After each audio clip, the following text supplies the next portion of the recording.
నమస్తే, welcome to doctor సలహా. ఈరోజు ప్రముఖ ఆర్థోపెడిక్ డాక్టర్ గారి సలహాలను సూచనలను తెలుసుకుందాం. ప్రస్తుతం మనతో ఉన్నారు అపోలో హాస్పిటల్స్, షన్షైన్ హాస్పిటల్స్ మొదలగు కార్పొరేట్ హాస్పిటల్స్ నందు 8 సంవత్సరాల అనుభవం గడించి ఇప్పుడు మన గూడూరు పట్టణంలో Sandeep ortho and mind care hospital నందు అతి తక్కువ ఖర్చుకే కార్పొరేట్ వైద్యం అందిస్తున్నారు doctor T Sandeep Yadav, MBBS, KMC, DNB ortho, consultant orthopaedician గారు. ఈరోజు మన డాక్టర్ సలహా కార్యక్రమంలో మోకాల నొప్పులు, మోకాల అరుగుదల, వాటి లక్షణాలు ఎలా ఐడెంటిఫై చేస్తారు, మోకాల అరుగుదలకు ట్రీట్మెంట్, నీ రీప్లేస్మెంట్ అయ్యాక ఎలాంటి కాంప్లికేషన్స్ వస్తాయి అనే వాటి గురించి డాక్టర్ టి సందీప్ యాదవ్ గారి మాటల్లో విందాం. శివావి ప్రేక్షకులకు నమస్కారం అండి. నా పేరు డాక్టర్ టి సందీప్ యాదవ్. నేను గత 10 సంవత్సరాల నుంచి కీళ్ళు, ఎముకలు, నరాల స్పెషలిస్ట్గా ప్రాక్టీస్ చేస్తున్నాను. ఈ మోకాల మార్పిడి, తొంటి మార్పిడి మరియు కీహోల్ సర్జరీస్ అంటే ఆర్థ్రోస్కోపీ సర్జరీస్ గురించి నేను ఫెలోషిప్ ట్రైనింగ్ షన్షైన్ హాస్పిటల్లో చేశాను. ఆ ట్రైనింగ్ తర్వాత అపోలో హాస్పిటల్ హైదరాబాద్లో జూనియర్ కన్సల్టెంట్గా వర్క్ చేశాను అనమాట. సో ఇవాళ డాక్టర్ సలహా కార్యక్రమంలో మోకాల నొప్పుల గురించి తెలుసుకుందాం.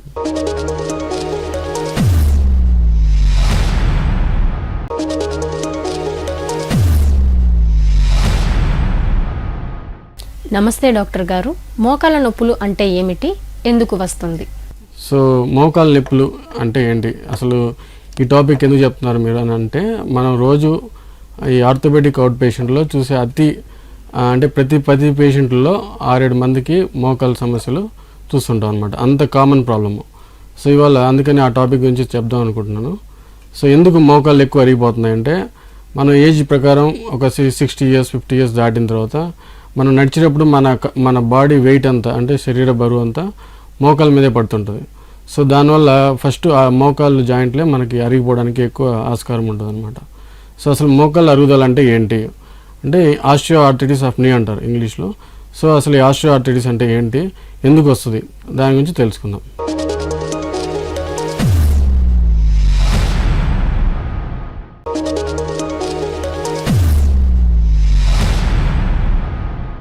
ఆస్టియో ఆర్థరైటిస్ ఆఫ్ నీ అంటే ఏమిటి డాక్టర్ గారు?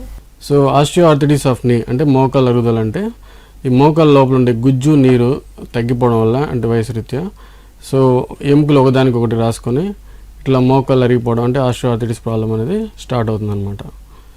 సో ఎందుకు మోకాలు ఎక్కువ అరిగిపోతుంది అంటే, మోకాలు జాయింట్ అనేది సైనివల్ జాయింట్ కింద వస్తుంది అనమాట. సైనివల్ జాయింట్ అంటే జాయింట్ లోపల ఉండే ఫ్లూయిడ్ ఉంటారు కదా, దాన్ని సైనివల్ ఫ్లూయిడ్ అంటారు. సో దానికి ఆ పేరు వస్తుంది సైనివల్ జాయింట్ అని.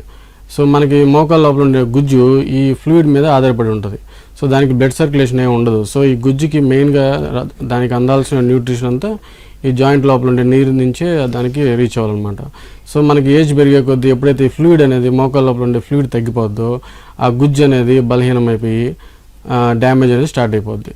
సో ఒకసారి మోకాల పైన ఉండే గుజ్జు ఎలా ఉంటుందంటే, మనం లేత కొబ్బరి నీళ్ళు తాగుతాం కదా, టెంక కట్ చేస్తే లోపల తెల్లగా ఉంటుంది చూడండి, ఆ మాదిరి ఉంటుంది అనమాట ఈ మోకాల పైన ఉండే గుజ్జు.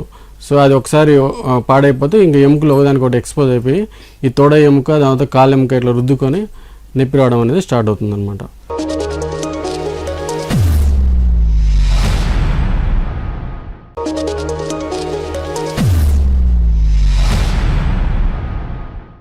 డాక్టర్ గారు, మోకాల అరుగుదల ఏ వయసులో వస్తుంది? సో నెక్స్ట్ వచ్చేసి మోకాళ్ళ అరుగుదల ఏ వయసులో వస్తుంది, ఇది జనరల్గా అందరు అడిగే డౌట్ అనమాట. ఎందుకు మాకు ఇప్పుడే వచ్చింది, మా పెద్దవాళ్ళకి లేదు కదా, లేదంటే మా ఇంట్లో ఎవరికి లేదు కదా అని అడుగుతూ ఉంటారు చాలామంది.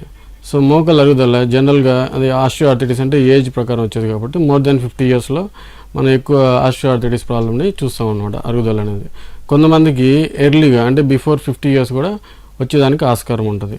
సో అలా ఎర్లీగా వచ్చేదానికి కాజెస్ వచ్చేసి, ఒకటి ఇంతకుముందు మనకి ఎప్పుడైనా ఆ మోకాల దగ్గర ఫ్రాక్చర్ అంటే మోకాలు జాయింట్ చుట్టూ ఏదైనా ఎముక ఇరిగితే, తోడ ఎముక కానీ కాలు ఎముక ఇరిగితే, సో మనం నడిచేటప్పుడు జాయింట్ మీద అది ఫోర్స్ అనేది బరువు సమానంగా పడదు. దానివల్ల ఆ జాయింట్ అనేది తొందరగా అరిగిపోద్ది. ఒక 10 ఇయర్స్ 15 ఇయర్స్ ముందే రావచ్చు. రెండోది, చిన్నప్పుడు చాలామంది మోకాలు ఇన్ఫెక్షన్ వచ్చేదానికి ఛాన్స్ ఉంటుంది. మెయిన్గా టీబీ, ట్యూబర్క్లోసిస్. ఈ క్షయవ్యాధి మామూలుగా ఊపిరితిత్తులకే కాదు ఎముకలకు కూడా వస్తుంది. సో ఈ టీబీ ఎప్పుడైతే మోకాలకు వస్తుందో దానివల్ల ఈ మోకాల అరుగుదల అనేది కొంచెం ఎర్లీగానే వస్తుంది. మూడోది వచ్చేసి జెనెటికల్, అంటే మన పేరెంట్స్కి, తల్లిదండ్రులు కానీ గ్రాండ్ పేరెంట్స్కి ఎవరికైనా మోకాళ్ళ అరుగుదల ఉంటే మనకి కొంచెం ముందే వచ్చేదానికి ఆస్కారం ఉంటుంది. నాలుగోది వచ్చేసి హీమోఫిలియా అంటారు. అంటే బ్లడ్ కొంతమందికి ఒక డిజార్డర్ ఉంటుంది, అంటే దెబ్బ తగిలితే బ్లడ్ కారుతూనే ఉంటుంది అనమాట, అది హీమోఫిలియా అంటారు. ఈ కండిషన్లో కూడా మోకాళ్ళు తొందరగా అరిగిపోతాయి అన్నమాట. సో ఇవి మనకి ఎర్లీ ఏజ్లో, ఏజ్ ప్రకారం కాకుండా కొంచెం ఎర్లీగా వచ్చేది. ఇంకొకటి లాస్ట్ అండ్ ఫైనల్ మనకి ఈ కీళ్ళవాతం అంటారు, అంటే జాయింట్స్, మల్టిపుల్ జాయింట్స్ పెయిన్స్ వస్తాయి. ఇలాంటి వాళ్ళకి కూడా మోస్ట్ కామన్ థింగ్ వచ్చేసి రుమటాయిడ్ ఆర్థరైటిస్, లేడీస్లో ఎక్కువ వస్తుంది. రెండోది వచ్చేసి గౌట్ ఆర్థరైటిస్ అంటారు. ఇలా కీళ్ళవాతం సమస్య ఉన్న వాళ్ళకి కూడా ఆ మోకాళ్ళ లోపల ఉండే గుజ్జు నీరు తొందరగా పాడైపోయి, ఆ జబ్బు వల్ల అనమాట, ఏజ్ ప్రకారం కాదు, ఆ డిసీజ్ వల్ల, ఆ డిసీజ్ ఏం చేస్తుందంటే ఈ మోకాళ్ళ లోపల ఉండే గుజ్జు నీరుని మొత్తం డ్యామేజ్ చేసేస్తుంది. దానివల్ల కూడా మిగతా వాళ్ళతో పోల్చుకుంటే కొంచెం ఎర్లీగా ఈ డిసీజ్ వచ్చేదానికి ఛాన్స్ ఉంది. సో ఈ పైన చెప్పిన కారణాలన్నీ మనకి మోకాళ్ళ అరుగుదల తొందరగా వచ్చేదానికి కారణాలుగా చెప్పుకోవచ్చు.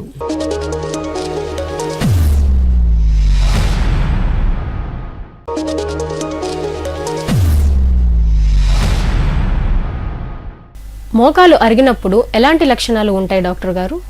సో నెక్స్ట్ క్వశ్చన్ వచ్చి, మోకాల్లో అరిగినప్పుడు ఎలాంటి లక్షణాలు ఉంటాయి, సిమ్టమ్స్ ఎలా గుర్తించాలి అంటే, సో ఫస్ట్ అన్నిటికన్నా మోస్ట్ ఇంపార్టెంట్ అందరికి తెలిసిందే మోకాళ్ళు నొప్పి రావడం.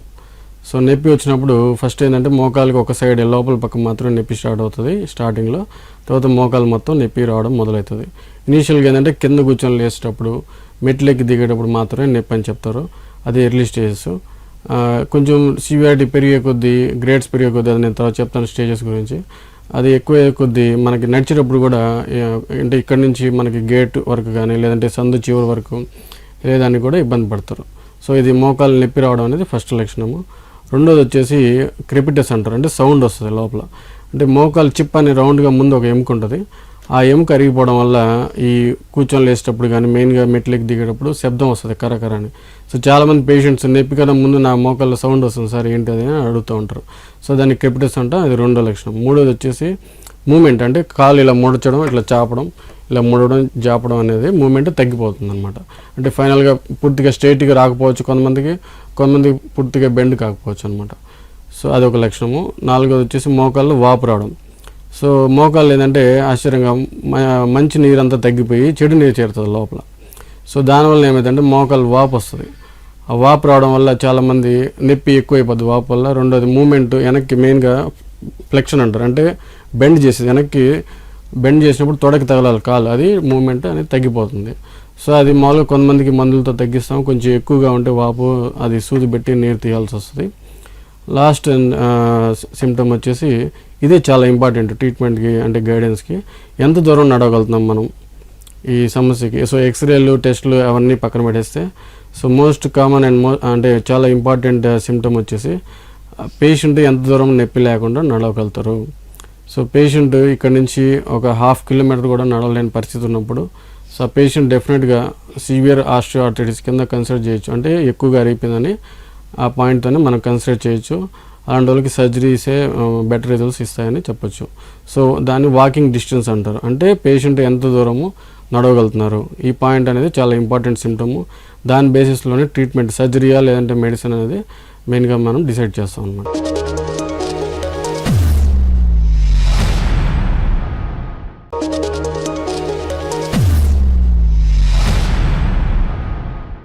డాక్టర్ గారు, మోకాలు అరిగిందని ఎలా ఐడెంటిఫై చేస్తారు?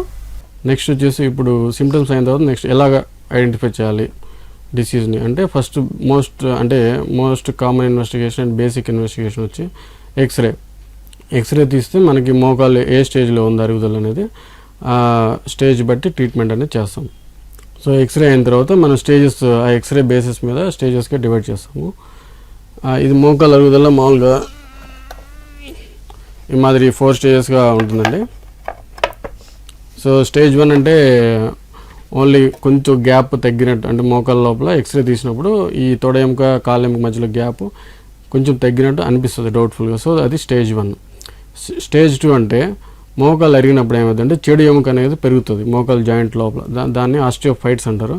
సో ఈ చెడు ఎముక పెరగడం వల్ల ఈ నొప్పి కూడా ఎక్కువ అవుతుంటుంది. ఇది స్టేజ్ 2 కింద కన్సిడర్ చేస్తాం. స్టేజ్ 3 వచ్చేసి ఈ గ్యాప్ తగ్గడం అనేది ఇంకా కొంచెం ఎక్కువ అవుతుంది. తర్వాత ఆస్టియోఫైట్స్ అంటే చెడు ఎముక పెరగడం కూడా ఇంకా కొంచెం సివియరిటీ పెరుగుతుంది. స్టేజ్ 4 అంటే ది లాస్ట్ స్టేజ్ అనమాట. ఈ స్టేజ్ 4 అంటే అసలు జాయింట్ గ్యాప్ అనేది కనపడదు.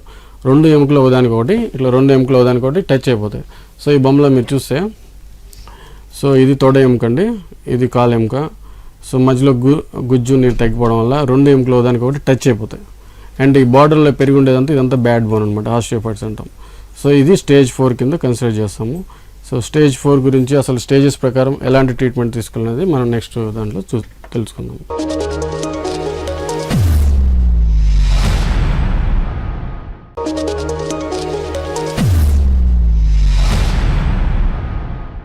నాకు ఈ అవకాశం ఇచ్చినందుకు డాక్టర్ సలహా ఆర్గనైజ్ చేసిన వాళ్ళకి, శివాబి ఛానల్ వాళ్ళకి నాకు ప్రత్యేక ధన్యవాదాలండి.